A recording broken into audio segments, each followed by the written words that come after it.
中美两国人民素怀友好感情，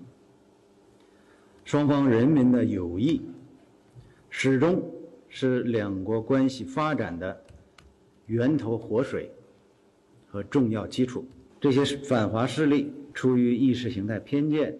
和一己的政治私利，肆意的挑动中美对抗和分裂，散布大量的政治病毒，这严重的毒化了两国的民意氛围。所以我们希望在座的媒体记者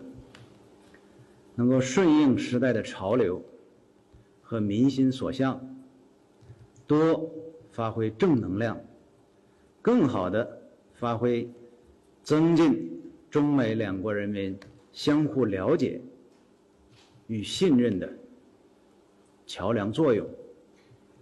多做为中美关系加分的事儿。